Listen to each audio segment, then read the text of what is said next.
আমরা অনেকেই ইবাদত বন্দেগীতে মুসলমান হলেও আচার আচরণে আমরা অত্যন্ত সেলফিস্ট বা সবাই জানেন আল্লাহ সুবহানাহু ওয়া তাআলা কোরআনে হাকিমে বলেছেন মানুষের কৃত কর্মের কিছুটা ফল কিছুটা ফসল মানুষকে আল্লাহ তাআলা ভোগ করান দুনিয়াতে, আর আসল কৃতকর্মের ফল ভোগ তো আখিরাতে থাকছেই। তাহলে দুনিয়াতে আবার আল্লাহ তাআলা কেন ভোগ করান? আল্লাহ তাআলা তাও বলেছেন লিযীকাহুম বা'দাল্লাযী আমিলু লাআল্লাহুম ইয়ারজিউন। মানুষের কৃতকর্মের কিছুটা ফল ভোগ করে সে যেন সতর্ক হতে পারে, মানুষ যেন সতর্ক হতে পারে যে আমার এই কর্মের ফল যদি এত করুণ হয়, নিদারুণ হয়, মর্মান্তিক হয়, দুঃখজনক হয়, অনাকাঙ্ক্ষিত হয়, তাহলে এটার চূড়ান্ত ফল যেটা আখিরাতে আমাকে ভোগ করতে হবে সেটা না জানি কতটা মর্মন্তুদ হবে, বেদনাদায়ক হবে, কতটা যন্ত্রণাদায়ক হবে, সেটা অনুভব করে মানুষ যখন সংশোধন হতে পারে, ফিরে আসতে পারে, আল্লাহ সুবহানাহু ওয়া তাআলা সেই স্কোপ তৈরি করে দেন সামান্য কিছু ব্যত্যয়, সামান্য কিছু ফেসাদ, সামান্য কিছু আপনার তার কৃতকর্মের ফলস্বরূপ কষ্ট দিয়ে। আল্লাহ বলেছেন যহারাল ফাসাদু ফিল বাররি ওয়াল বাহরি বিমা কাসাবাত আইদিন নাস। বিমা কাসাবাত আইদিন নাস, এই যে আল্লাহ তাআলা বলেছেন স্থলে জলে যত প্রকার ব্যত্যয় তোমরা দেখতে পাও, যত প্রকার সমস্যা সংকট তোমরা দেখতে পাও, যত রকমের অস্থিরতা, অরাজকতা এবং অসুবিধা তোমরা অনুভব করো, এর সবগুলোই মানুষের হাতের কামাই, মানুষের নিজের হাতের অর্জিত ফসল।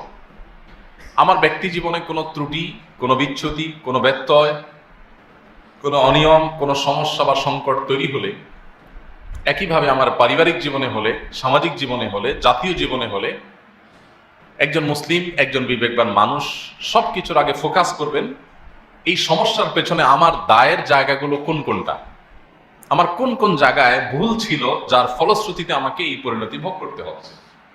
যদিও আমরা অনেকে নিজের ভুলগুলো খুঁজে আমরা বের করতে পারি না, শয়তান আমাদেরকে বরং উল্টা প্ররোচিত করে যে আমি তো কারোর কোনো ক্ষতি করি নাই, তাহলে আমার কেন বিপদ আসলো।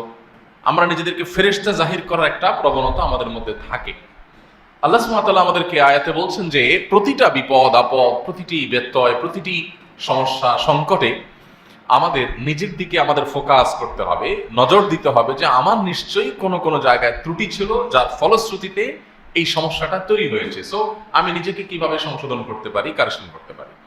দুঃখজনক যে আমরা এখন ইবাদত সর্বস্ব মুসলিম যতটা, আমাদের দৈনন্দিন জীবনে যে সমস্ত দায়িত্বশীলতার জায়গা আছে, যে সমস্ত মানবিকতা প্রকাশ করবার জায়গা আছে, সেই জায়গাগুলোতে আমরা নিজেদেরকে মুসলমানিত্বের পরিচয় ম্যাক্সিমাম মুসলমানরা এখনো দিতে পারিনি, যার করুণ পরিণতি আজকে আমরা বাংলাদেশে প্রত্যক্ষ করছি। আমাদের পরবর্তী বংশধরদের জন্য কি অপেক্ষা করছে সেটা একমাত্র আল্লাহ ভালো জানেন।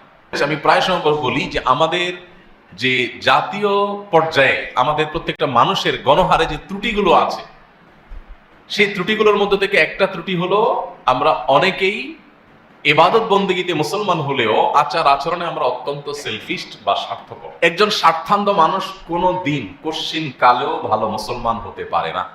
তার নামাজ দিয়ে, তার রোজা দিয়ে, তার হজ দিয়ে, তার ওমরা দিয়ে, তার মসজিদ নির্মাণ দিয়ে, তার মাদ্রাসা নির্মাণ দিয়ে, কোরআন তেলাওয়াত দিয়ে, জিকির আজকার দিয়ে, তার ওয়াজ মাহফিল করে, ওয়াজ মাহফিল করিয়ে, তার টুপি লাগিয়ে, তার দাড়ি লাগিয়ে, এই সব কিছু করার পরও আপনি ভালো মুসলিম হতে পারবেন না যাবত না আপনি স্বার্থান্ধতার বেড়াজাল থেকে, এর গণ্ডি থেকে আপনি বেরিয়ে আসতে না পারেন। স্বার্থান্ধের এই জায়গায় যদি আপনি দাঁড়িয়ে থাকেন তো আপনি কখনো মুত্তাকি, আপনি কখনো ভালো মুসলমান হতে পারবেন না। আপনি নিজেকে নিয়ে ভাবতে হবে, আশপাশে মানুষ নিয়ে ভাবতে হবে। এখন আমাদের অবস্থা হলো চাচা আপনার জান বাঁচা, আমি ভালো আছি কিনা, বড় জোর আমার মানবিকতার গণ্ডি, আমার উদারতার গণ্ডি, আমার ভালোবাসার গণ্ডি, এটা হলো আমি, আমার স্ত্রী, আমার ছেলে মেয়ে।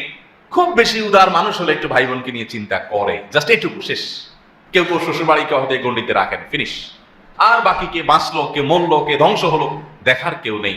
অথচ দিন শেষে আমি এই স্বার্থান্ধের এই যে বেড়াজাল, এই জায়গায় থাকার কারণে, আশপাশকে নিয়ে না ভাবার কারণে, সমাজ এবং দেশকে নিয়ে না ভাবার কারণে, সবাইকে নিয়ে না ভাবার কারণে এর করুণ পরিণতি আমাকে এবং আমার পরিবারের সদস্যদেরকেও বরণ করতে হবে, টুডে অর টুমরো। এই জিনিসটা আমরা বেশি ভাবছি না।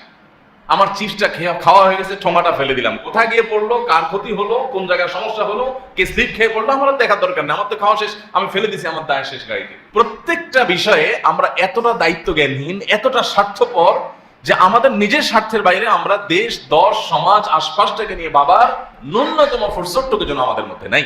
আপনারা বারবার শুনেছেন এই হাদিস, আমরা বারবার পড়ার চেষ্টা করেছি। নবী করিম সাল্লাল্লাহু আলাইহি সাল্লাম বলেছেন, আহাব্বুন নাস ইলাল্লাহি আনফাউহুম লিন-নাস।